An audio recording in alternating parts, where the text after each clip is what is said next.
To appreciate why market prices are essential to human well-being, consider what a fix we would be in without them. Suppose you are the commissar of railroads in the old Soviet Union. Markets and prices have been banished. You and your comrades, passionate communists all, now directly plan how to use available resources. You want a railroad from city A to city B, but between the cities is a mountain range. Suppose somehow you know that the railroad, once built, will serve the nation equally well whether it goes through the mountains or around.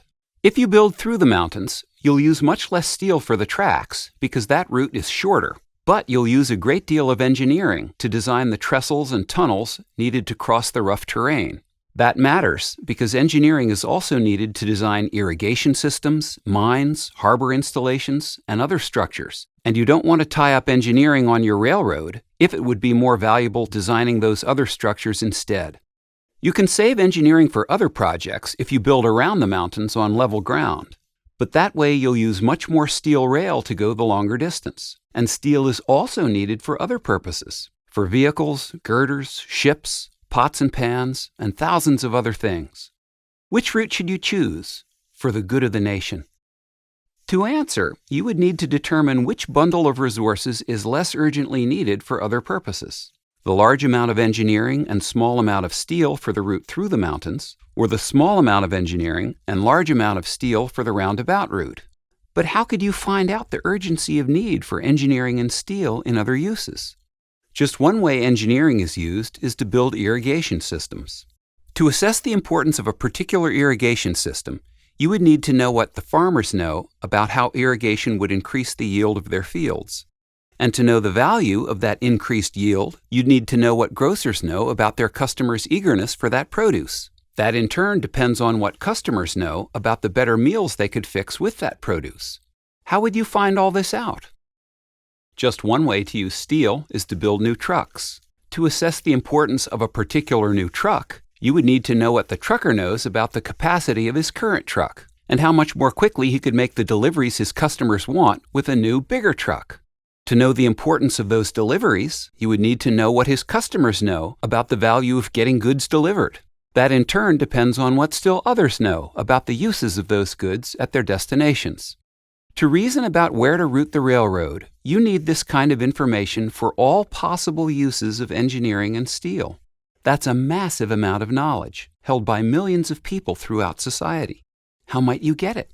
You might try surveys, but think how many people you would need to survey.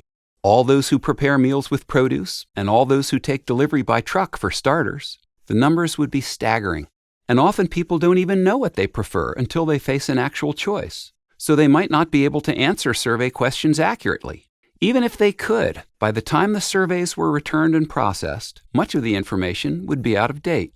And even if you could get complete and timely information about what everyone knows that's relevant to every use of steel and engineering, you would still need to deduce from it where to build the railroad. How would you begin to make sense of that mountain of data? In the words of Ludwig von Mises, you would be groping in the dark. You would face what is known as the knowledge problem of central planning, the reason why comprehensive socialism inevitably fails. Central planners cannot get the knowledge they need in order to plan effectively. You, commissar, simply cannot know on what projects scarce resources should be used for the good of the nation. But now change the thought experiment. Imagine that, somewhere in the market economy part of the world, you are the chief operating officer of a railroad company. You work not for the good of the nation, but to generate profits for your firm. You want to run a railroad line from city C to city D. Again, there's a mountain range between them. Now how do you decide on the route? You choose what's cheapest. You would calculate the total cost of each route, for each one multiplying the amount of engineering required by the price of engineering, and adding that to the amount of steel required times the price of steel. Then you would choose whichever costs your company less. You might give no thought at all to the good of the nation, or society as a whole. But, and here's the marvel, by choosing the route that is cheapest for your company, you would thereby choose the route that's best for society. You would use the bundle of resources that's least urgently needed for other purposes. Why? Because those market prices you calculate with reflect the urgency of need for engineering and steel in all their alternative uses.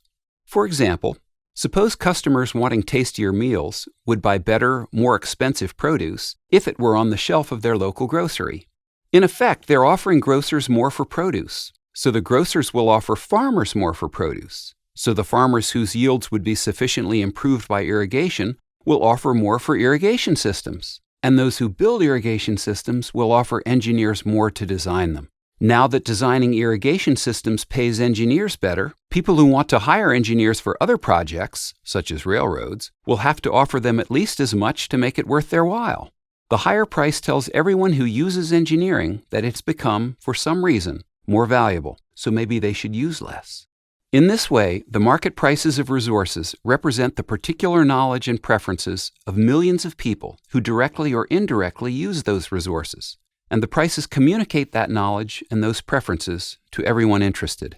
Only with market prices to communicate this vast amount of human knowledge to us can we calculate the least costly ways of producing the things we want, coordinate our activities with the activities of others, use resources where society values them most, and thereby satisfy as many human wants as possible.